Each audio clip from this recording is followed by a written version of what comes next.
আসসালামু আলাইকুম। কেমন আছেন সবাই? আশা করছি আল্লাহর রহমতে ভালো আছেন। আলহামদুলিল্লাহ, আমরাও ভালো আছি। আমার আরও একটি ব্লগে আপনাদের সবাইকে জানাই স্বাগত। এখন বাজে সকাল 7টা আর এখন থেকে আমি আমার ব্লগটা স্টার্ট করছি। আই হোপ আমার আজকের ভিডিওটি আপনাদের ভালো লাগবে। গতকাল বিকালের দিকে একটু ছাদে উঠেছিলাম, উঠে দেখি আমার পুঁইশাকের প্রত্যেকটা আগা 2 থেকে 3 ইঞ্চি করে কেটে দিয়ে গেছে কে। হয়তো কোনো বাচ্চা কাচ্চা এসে কেটে দিয়েছে। তো সেই আগাগুলো তো আর বাড়বে না, আর ওইভাবেই নষ্ট হয়ে যাবে হয়তো আগাটা। তো আমি করলাম কি যে আগাগুলো থেকে 1 হাত কি অথবা মুঠো হাত মতো যতটুকু কাটা যায়। এখন তো মেচড়ি ধরেছে, তো সে কারণে খুব সাবধানভাবে পুঁইশাকের আগাগুলো ছোট ছোট করে কেটে নিচ্ছি। সেটা করে যেটা হবে যে একক তো আমার রান্নাটাও হবে, আবার এদিকে আগাটা কেটে দিলে যে পালসিটা ছড়বে সেটাতেও অনেক আগা আরও বেরোবে। তো যে বাচ্চাটা এই কাজ করেছে সে অনেক ক্ষতি করে গেছে। আমার ছাদে যে ঝালগুলা লাগানো ছিল, ঝাল গাছগুলা, তো প্রত্যেকটা থেকে জালগুলা ছিঁড়ে ছিঁড়ে ফেলে দিয়ে গেছে, ফুলগুলো ছিঁড়ে ফেলেছে। তারপর এখান থেকে মিচুরি হচ্ছে, সে মিচুরিগুলো ছিঁড়ছে। আবার যে উস্তে গাছ আমি লাগিয়েছিলাম, আমার ভিডিওতে দেখিয়েছিলাম যে 2টা উস্তে ধরছে, সেই উস্তেগুলাও ছিঁড়ে নিয়ে গেছে, গাছটা টেনে হিঁচড়ে রেখে গেছে।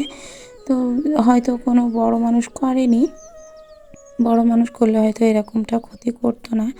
তো যাই হোক, ভীষণ খারাপ লাগছিল দেখে। আমি যখন কালকে বিকালে এটা দেখেছি, আমি রীতিমতো কেঁদে দিয়েছি যে আমার এত কষ্ট করে আমার এই গাছগুলো আমি কি বড় করছি, এত কষ্ট করে এই গাছগুলো যত্ন করি, কিন্তু গাছটা একদম নষ্ট করে দিয়ে গেছে। তো দেখে খুবই ভীষণ কষ্ট লাগছিল। তো আজকে ভাবলাম এটা এভাবে গুছিয়ে নিই, তারপর ছাদটা একটু করে ঘিরে দিয়ে নিব। তো আজকে পুঁইশাকের পাতাগুলো যে বড় বড় পাতা হয়েছিল, এই পাতাগুলো তো এমনিতেই নষ্ট হয়ে যাবে, আর অনেক জালি পাতা। তো এই জালি পাতাগুলো আমি নিজে গুছিয়ে কেটে নিচ্ছি।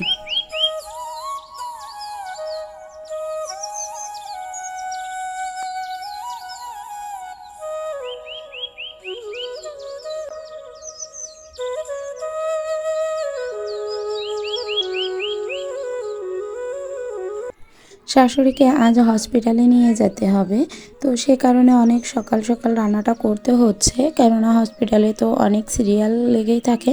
আর সে কারণে সিরিয়ালটা তাড়াতাড়ি পাওয়াও সম্ভব হয় না। যেদিন যাওয়া হয় হসপিটালে সেদিন তো সারা দিনটাই ওখানেই কেটে যায়। উনি তো কোনো কিছুই খাচ্ছে না, তো সে কারণেই পুঁইশাকটা উঠিয়ে নিলাম। উনি অনেক পছন্দ করে শাকসবজি, যেহেতু গ্রামেরই মানুষ। গ্রামের মানুষ বলে না, শহরের মানুষও কিন্তু অনেকটা শাকসবজি খেতে পছন্দ করে। উপর থেকে নিচে এসে চুলাটাকে ভালো করে লেপে নিচ্ছি। চুলার চারপাশটা প্রচুর পরিমাণে কালি পড়ে গেছে, আর এটা 2 দিন যাবৎ করেও লেপার পরও এমনই থেকে যায়। প্রতিদিন তো আর লেপা সম্ভব হয় না, তো যেদিন পারি সেদিন লেপে নিই, আর যেদিন পারি না সেদিন তো লেপতেই পারি না। তো এখন একটু ভাবলাম সময় হাতে আছে, তো সেই কারণে চুলাটা ভালো করে লেপে গুছিয়ে নিয়ে তারপরে রান্নাটা চাপিয়ে দেবো।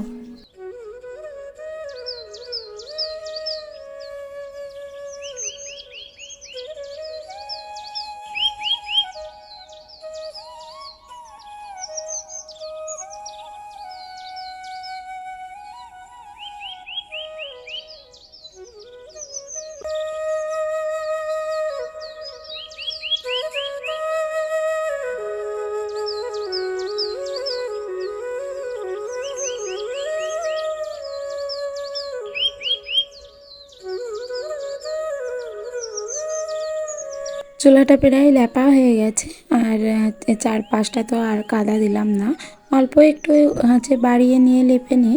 আর এই যে আমি তো ঢালাইয়ের উপরে রান্না করি, আমাদের এই পাশে ঘরটা করা হয়নি, তো সেই জায়গাটায় রান্না করি, আলাদা করে আমার আর রান্নাঘর নাই।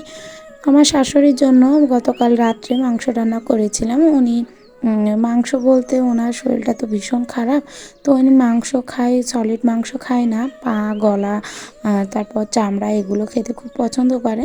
তো ওনার জন্য রেখে দিয়েছিলাম এগুলো। যাতে উনি আসলে আমি রান্না করে দিতে পারি। তো ওনাকে রান্না করে দিচ্ছিলাম, আর উনি তো আজ প্রায় 10 দিন হয়ে গেল কিছুই খেতে পাচ্ছে না, এক কথায় কিছুই খাচ্ছে না। তো ওনাকে বললাম যে আম্মু কী করে দিব, তা বলছে একটু ঝাল পেঁয়াজ দিয়ে ভাত মাখিয়ে দাও আমাকে। তো ওটা মাংস দিয়ে খাবে, তো সেই কাজটাই করলাম। যে ভাতগুলো ছিল শুকনা ভাত, তো সেগুলো সকালে ওনাদেরকে মাখিয়ে দিলাম। দিয়ে এদিকে আমার রান্নার কাজ চলছে, আর এদিকে আসলাম একটু বেডটা পরিষ্কার করতে, বাসি বিছানাটাও একটু ঝেড়ে নিচ্ছি।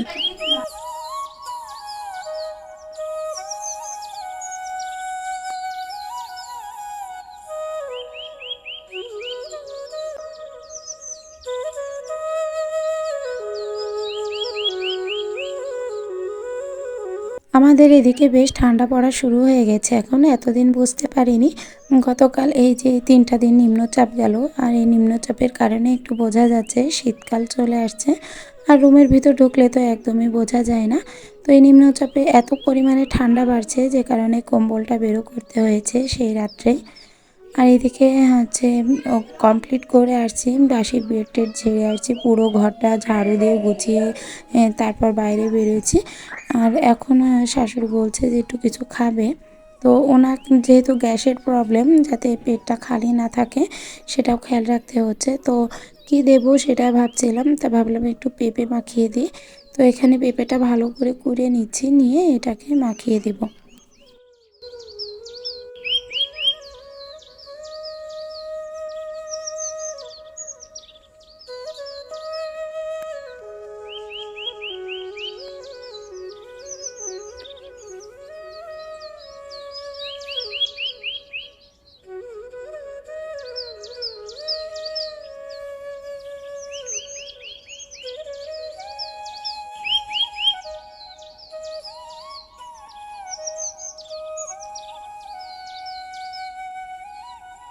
পেঁপে মাখাতে আমি একটু চাট মশলা দিয়েছি, একটু ঝাল দিয়েছি, শস্য দিয়ে ঝাল দিয়ে একটু বেটে নিয়েছি।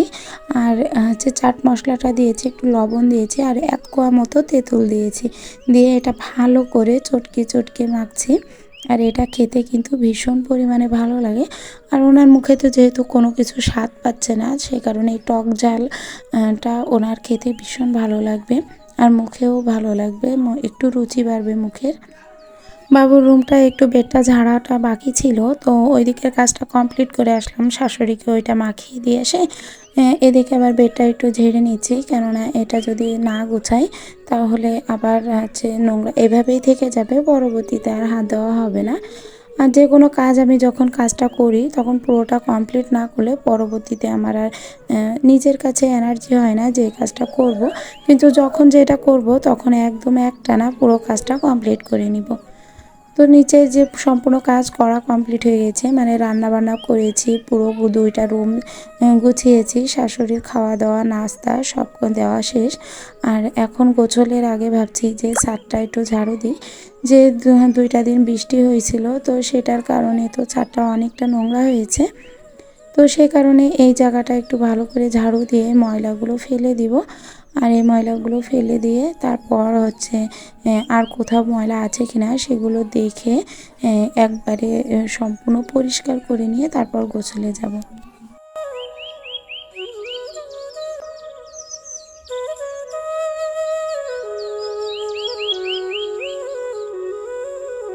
এতটুকু জীবনে অনেক কিছু শিক্ষা পেয়েছি, জীবনে চলার পথে অনেক কিছু শিখেছি, সেটা পড়ে অথবা থেকে। বেশিরভাগ টাইম থেকেই শিখেছি। কেউ কিছু বললে নিজেকে চুপ রাখি, কেউ কিছু বললে নিজেকে থামিয়ে রাখি। আর এর থেকে ভালো কিছু আর আমি আমার জীবনে পাইনি। সব কিছুর থেকে নিজেকে একটু একটু করে সরিয়ে রেখেছি, তবে নিজেকে সবথেকে বেশি যেটা করেছি সেটা নিজেকে চুপচাপ করে রেখেছি। যে যেটাই হোক না কেন নিজে চুপচাপ করতে শিখে, মানে নিজে থেকে নিজে শিখেছি নিজেকে চুপ করে রাখা। তো সে কারণেই সব দিকটা সুন্দর, যেটা জীবনটাও সুন্দর সহজ, এবং কারোর সাথে কোনো ঝঞ্ঝাট নাই, বিবাদ নাই, কষ্ট নাই। নিজে একদম নিজের মতো চুপচাপ থাকি, যাতে আমার নিজের সংসারটাও সুন্দর হয় এবং আশেপাশের সবার সাথে সম্পর্কটাও যেন ভালো হয়। বাড়ির বউ বলতেই চুপচাপ থাকো, নীরবে থাকো, আর হচ্ছে কোনো কিছু বিষয় নিয়ে মাথা ঘামিও না। তবে যতবারই হচ্ছে যে কোনো কথা নিয়ে প্রতিবাদ করলেই সে বিয়াদ্দপ হয়ে যায়। আর যদি সে নরম সরম থাকে তাহলে সে বোকা থাকে। তবে আমি বোকাতেই খুব সন্তুষ্ট যে আমি বোকা হয়ে থাকি, কেননা আমার অত হচ্ছে সব কিছু জানার আগ্রহ দেখাতে যে নিজের কষ্টটা তখন বেশি হয়ে যায়। তবে আমি সব কিছু জানার আগ্রহ অতটা থাকে না। যে যেটা করছে সে সেটা করুক, সেটা তার বিষয়। আর আমি যেটা করছি সেটা আমি করতে থাকি, সেটাও আমার বিষয়। আমি যেমনটা অন্য কারোর বিষয় নিয়ে মাথা ঘামাই না, তেমনটা আমি নিজেও চাই না যে আমার বিষয় নিয়েও অন্য কেউ মাথা ঘামাক। একটা জিনিস বুঝে গিয়েছি, যত চুপচাপ থাকতে পারবো তত আছে নিজেরই মঙ্গল, আবার নিজের সংসারেরও মঙ্গল। এই একটা জিনিস খুবই শিখেছি, তবে সেটাই নিজের সাথে নিজে করে যাই। যে যত যাই হোক না কেন নিজেকে থামিয়ে রাখতে হবে, নিজেকে চুপ রাখতে হবে। হয়তো বা আমার নামে কেউ কিছু বলছে, আমি সেটা বুঝতে পারছি যে কেউ আমাকে কিছু বলছে, তবে সেইখান থেকে আমি কান পেতে না শুনে সেটা ইগনোর করে চলে আসি। সেটা আমি পুরোপুরি শুনলামও না, হয়তো তার প্রতি অতিরিক্ত বেশি রিয়াক্টও করব না। যে জলপাইগুলো কাটছিলাম ওগুলো আমার শাশুড়ি এনে দিয়েছে। মানে আমাদের গ্রামে অনেক গাছ আছে, জলপাই গাছ।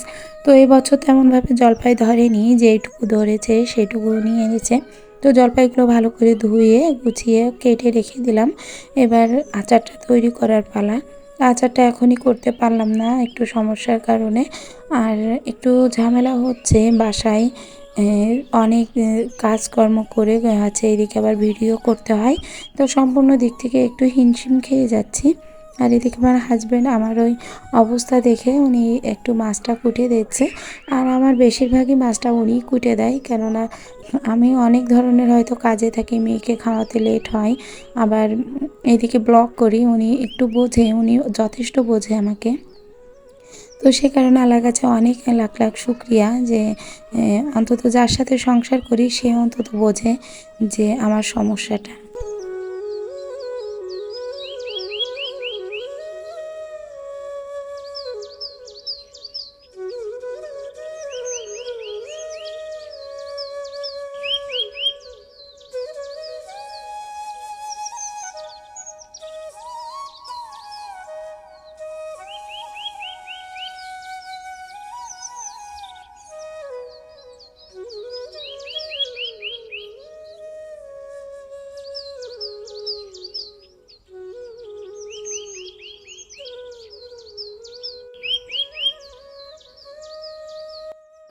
মাছগুলো ভালো করে ধুয়ে নিয়ে এসেছি, নিয়ে এসে এবার কন্টেনারে এগুলো ভরে আবার ফ্রিজে রেখে দেব। আর এখানে নিয়ে আসা হয়েছে যে চুনো মাছ, আমাদের এখানে চুনো মাছই বলে, অনেকে জিয়া মাছও বলে। তো যে যেটা বলে সেটা তার আঞ্চলিক ভাষা। আর নিয়ে আসা হয়েছে তেলাপিয়া মাছ। তো এগুলো ভালো করে কন্টেনারে ভরে ভরে রেখে দিচ্ছি। আমি তো পলি ব্যবহার করি না, করি না বলতে ভুল, মাঝে মধ্যে করি যখন দেখি যে আমার হচ্ছে প্রয়োজন তখন, তাছাড়া আমি কন্টেনারেই রাখি। তবে ওই কন্টেনারতে একটাতে ফুলের বিচি রাখা ছিল, আর একটাই দেখলাম যে আমার হাজব্যান্ডের রুটি আর আলু ভাজি করে দিয়েছিলাম। তো উনি হচ্ছে ওই কন্টেনার মাজা কন্টেনারের ভিতরে থুয়ে দিয়েছে ওইভাবে, হয়তো বুঝতে পারিনি। তো সে কারণে একই সাথে আনা হয়েছে, আমিও বুঝতে পারিনি। তো ওইটা রেখে দিলাম যে আবার ধুয়ে নিব। আর এদিকে খুব জরুরি একটা কাজ করতে আসছি, যেটা হচ্ছে ছাদটা ঘেরা। যে আমার গাছপালাগুলো যে বাচ্চাগুলো ছিঁড়ে ফেলছে দুষ্টামি করে, তো তাদেরকে ঠেকাবো কীভাবে? ও তাদের নিষেধ করলে তো শোনে না। আর এখনও তো গেট তৈরি হয়নি আমার ঘরের, সে কারণে ছাদে ওঠার এই ব্যবস্থাটুকু করে রাখতে হলো।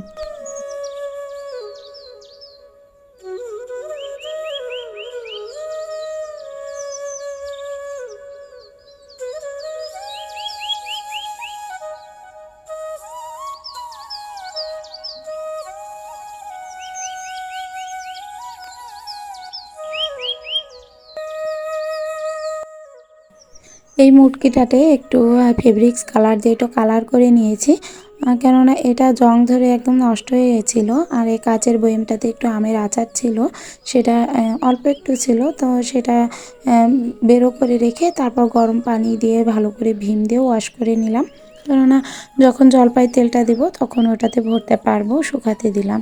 আর এদিকে প্রচুর পরিমাণে কাপড় চোপড় ভিজিয়ে দিয়েছিলাম, 2 দিন বৃষ্টি হয়েছিল, তো সেই কারণে।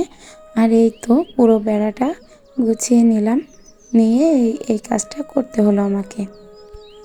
আমার আজকের ভিডিওটি যদি আপনাদের ভালো লেগে থাকে তাহলে প্লিজ একটা লাইক দিতে ভুলবেন না।